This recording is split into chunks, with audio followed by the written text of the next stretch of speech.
દેખાશે ને એલા છોકરો તમને ખબર છે મારું નામ જીવી કઈ રીતે પડ્યું? એટલે તો કહું છું કે સાંભળો મને કે માડો હો જીવી મેં કીધું હો મન કે માડો હો જીવી મેં કીધું હો મન કે માડો હો જીવી મેં તું શું રોય આખો દાડો જીવી જીવી જ મંડ્યો હે તે મને તો કે જીવી મને તો ભૂખ લાગી હે તે હું તો બેઠી રાતનો ટાઢો રોટલો પડ્યો તો ઈ આપ્યો અને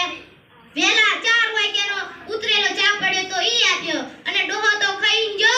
રામજી મંદિરના ઓટલા ભાગવા અને હું તો ઘરમાં ઝાડુ મારતી હતી અને મને તો થયું કે પાછી દવા આઈ મને તો કે જીવી મેં કીધું હો મને તો કે જીવી મેં કીધું હો મને તો કે જીવી મેં તું શું રોય આખો દાડો જીવી જીવી જ મંડ્યો હે તો મને તો કે જીવી મને તો ભૂખ લાગી મેં તું તારા કરતા તો ઢોરાય ઓછું ખાતા હોય પછી કે ના કે બહુ ભૂખ લાગી કે મને ખાવાનું બનાવી દે ને પછી હું તો બેઠી સૂલો હરગાયો અને મૂકી તપેલી અને એમાં નાખ્યું 2 પરી તેલ અને નાખી અંદર રહી ફૂટી એટલે નાખી અંદર છાશ ને ચટલા મસાલા નાખી દીધા એવી હલાઈ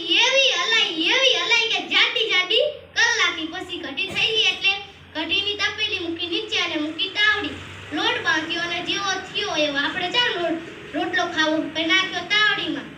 પછી રોટલો સડી ગયો એટલે મૂક્યો સાબડીમાં અને વાટકામાં કઢી આપી અને ડોહો ખાઈને જો વાળીએ અને હું તો ઘરના આડાવરા કામ કરતી હતી અને મને તો કે જીવી મેં કીધું હો